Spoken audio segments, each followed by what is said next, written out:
बिस्मिल्लाहिर्रहमानिर्रहीम अस्सलाम वालेकुम। एमजेड स्टूडियो में खुश आमदीद। 21 अप्रैल 2022 पाकिस्तान, इंडिया और बांग्लादेश पैसे भेजने वाले ये वीडियो ज़रूर देखें ताकि आपको पता चल सके कि आज आपके मुल्क के लिए किस बैंक का रियाल रेट सबसे अच्छा है। आप भी उसी बैंक से पैसे भेजें और फ़ायदा उठाएं। आगाज़ करते हैं फौरी बैंक से। पाकिस्तान के लिए फौरी बैंक आज एक रियाल का रेट है 48 रुपये 90 पैसे का। इंडिया पैसे भेजेंगे फौरी बैंक से एक रियाल का रेट मिलेगा 20 रुपये 6 पैसे का। और बांग्लादेश के लिए फौरी बैंक आज एक रियाल को ओपनिंग एक्सचेंज रेट है 23 टका 22 पैसे।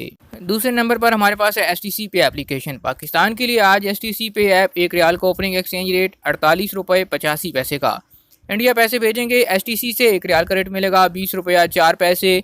और बांग्लादेश के लिए आज STC पे एप्लीकेशन एक रियाल को ओपनिंग एक्सचेंज रेट 23 टका 17 पैसे। तहवील अल राहजी की। पाकिस्तान के लिए तहवील अल राहजी एक रियाल का ओपनिंग रेट 48 रुपये 80 पैसे का। इंडिया पैसे भेजेंगे तहवील अल राहजी से एक रियाल का रेट मिलेगा 19 रुपये 93 पैसे का। और बांग्लादेश के लिए आज तहवील अल राहजी एक रियाल का एक्सचेंज रेट चल रहा है 23 टका 0 पैसे। आखिर पे बात करते हैं इंजाज बैंक की। तो पाकिस्तान के लिए इंजाज बैंक आज एक रियाल को ओपनिंग रेट है 48 रुपये 89 पैसे का। इंडिया पैसे भेजेंगे इंजाज बैंक से एक रियाल का रेट मिलेगा 20 रुपया 3 पैसे का। और बांग्लादेश के लिए आज इंजाज बैंक एक रियाल को ओपनिंग एक्सचेंज रेट है 23 टका 19 पैसे। आज तक के लिए इतना ही। मजीद खबरों और न्यूज़ अपडेट्स के लिए देखते रहिए एमजेड स्टूडियो। सब्सक्राइब करना ना भूलिए, बेल आइकॉन प्रेस कीजिए ताकि नई आने वाली वीडियोस आप तक पहुंचती रहें।